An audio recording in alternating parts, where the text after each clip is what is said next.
आप सभी लोगों को नमस्ते हमारे चैनल में बीना किचन में।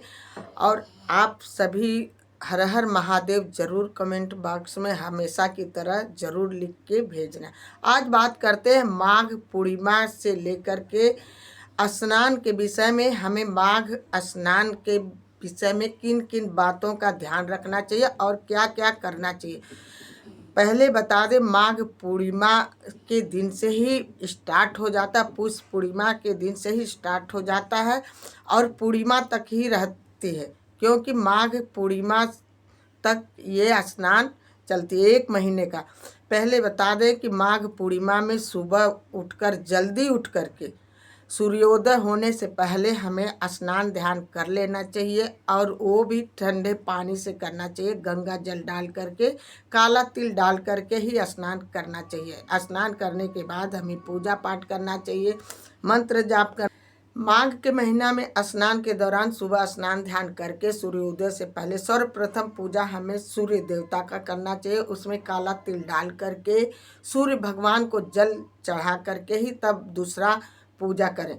जैसे शिव का पूजा कर लिए, तुलसी माता का पूजा कर लिए, घर में पूजा कर लिए, मंत्र जाप कर लिए। हमें ये सब सुबह उठ करके नहा धो करके माघ पूर्णिमा का से लेकर पुष पूर्णिमा से लेकर के माघ पूर्णिमा तक के माघ का स्नान विशेष महत्व, ये बहुत फलदायी है, क्योंकि इस बार महाकुंभ पड़ रहा है। कुंभ में स्नान हमें घर में ही रहकर, यदि हम गंगा जी नहीं जा पा रहे हैं तो घर में ही रहकर गंगा जल डाल करके रोज स्नान कर। यदि माघ के महीना में स्नान कर रहे हैं, नदी सरोवर में जा कर के स्नान कर रहे हैं, तो ये अति उत्तम है, क्योंकि हमें नदी सरोवर गंगा जी में ही स्नान करके हमें सूर्य देवता को ही भीगे कपड़े में जल चढ़ा लेना चाहिए, अपने पितरों को जल चढ़ा देना चाहिए। उसके बाद वहीं गंगा के तीरे पंडित जी ब्राह्मण बैठते हैं, उनसे अपने गोत्र की पूजा जरूर करा लेना चाहिए। नहाने के बाद पहले कच्चा दूध गंगा जी को चढ़ा देना चाहिए, क्योंकि ये माघ के स्नान है, ये बहुत ही फलदायी है, बहुत पुण्यदायी है। हमारे खाते में पुण्य जमा होता है गंगा स्नान करने से। इस बात का विशेष ध्यान देना। यदि हम गंगा जी स्नान करने गए हैं तो हमें वहाँ चावल का दान जरूर देना चाहिए, उड़द की दाल का दान जरूर देना चाहिए। भूखों को चाय, ठंड का मौसम है, ऊनी वस्त्र जरूर दान देना चाहिए, क्योंकि हमें दान देने से माँ के स्नान के समय तो बहुत ही फलदायी पुण्यदायी होता है। इसका अनंत गुना करके हमें फल मिलता है।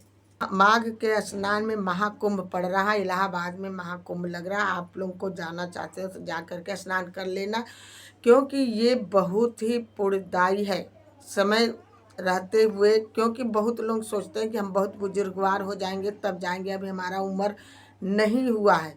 ऐसा कुछ नहीं है। जिसको नहाना जा करके कुंभ में स्नान कर लेना। ये कुंभ बहुत ही बढ़िया, बहुत ही फलदायी, बहुत ही फल देने वाला ही है।